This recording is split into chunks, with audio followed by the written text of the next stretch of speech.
అరుణోదయ ముఖ్యంగా తెలుగు రాష్ట్రాలలో అనేక విప్లవ రాజకీయాలని ప్రచారం చేస్తున్న కళా సాంస్కృతిక సంఘాలు తెలుగు రాష్ట్రాల్లో పనిచేస్తున్నాయి. అరుణోదయ, జననాట్య మండలి, ప్రజానాట్య మండలి ఇట్లా అనేక సంస్థలు పనిచేస్తున్నాయి. అందులో ముఖ్యంగా అరుణోదయ సాంస్కృతిక సమాఖ్య తన 50 సంవత్సరాల స్ఫూర్తిని పూర్తి చేసుకున్నది. ఈ 50 ఏళ్ల ప్రస్థానంలో అనేక మంది కవులు, కళాకారులు వచ్చారు, పోయారు, కొంతమంది మధ్యలో అమరులయ్యారు. కానీ ఈ 50 ఏళ్ల ప్రస్థానంలో దాంట్లో ఒక్కొక్క సంస్థకు ఒక్కొక్కరు అన్నట్టుగా ఈ అరుణోదయకు విమలక్క 50 ఏళ్లుగా తన కృషిని అరుణోదయ సంస్థ ద్వారా ఈ తెలుగు రాష్ట్రాల పీడిత ప్రజల విముక్తి ఉద్యమాలకు అంకితం చేసి నడుస్తున్న పరిస్థితి మనం చూస్తున్నాం.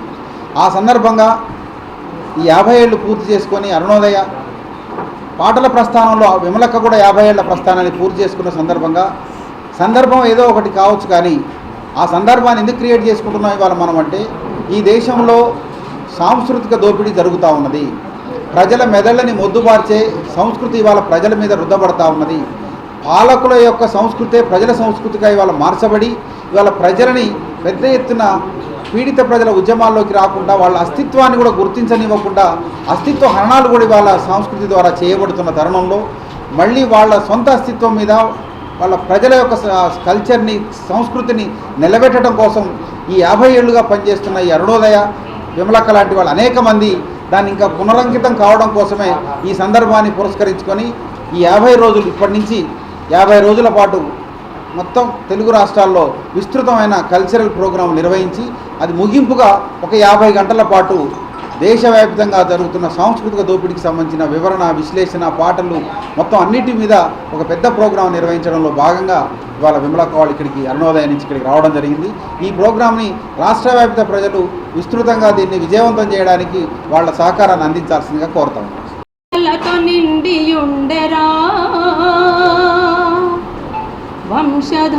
వంశధారనాగావళి వన్నె తెచ్చరా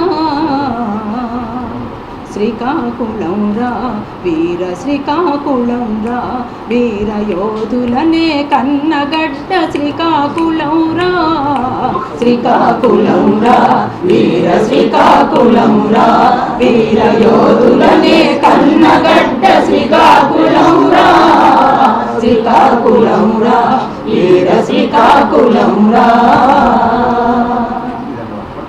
ఎంత సాహసమైనది తెలంగాణ, ఎర్ర జెండా ఎరుపు ఈ నేలపైన. ఎంత సాహసమైనది తెలంగాణ, ఎర్ర జెండా ఎరుపు ఈ నేలపైన. ఎర్ర జెండా ఎరుపు ఈ నేలపైన.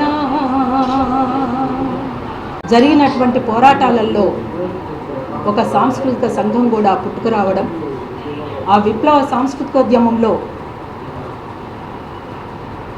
అరుణోదయ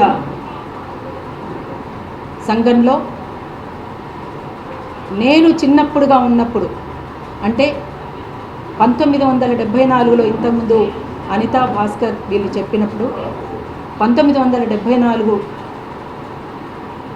ఉస్మానియాలో పురుడు పోసుకున్నటువంటి అరుణోదయ అంతకుముందే ప్రజలు పాటలు పాడుతున్నటువంటి విమలక్కగా, మీకు పరిచయమైనటువంటి విమలక్కగా నేను అరుణోదయం మొదటి నుంచి కూడా ఇందులో కొనసాగడం, ఇవాళ ఒక సాంస్కృతిక దాడి ఎంత సీరియస్గా ఒక ప్రజల సంస్కృతిని బతకనీయకుండా చేస్తున్నటువంటి ప్రయత్నాల్ని, దానికి సంబంధించినటువంటి అంశంలో ఒక ప్రత్యామ్నాయ సంస్కృతిని ఎత్తిపట్టడం కోసం అరుణోదయ చేస్తున్నటువంటి కృషి మీ అందరికీ తెలిసినటువంటిదే. అందులో భాగంగానే ఇవాళ జానపదాన్ని జనపదంగా మార్చుకొని ప్రజల నుండి ప్రజల వరకు అనే విధంగా ఎన్నో బాణీలను తీసుకొని మళ్ళీ ఆ బాణీలకు ప్రజల సమస్యల్ని జోడించి ప్రజల దగ్గరికే చేరడం అనేటువంటిది అరుణోదయ చేసినటువంటి కృషి అంతా ఇంత కాదు.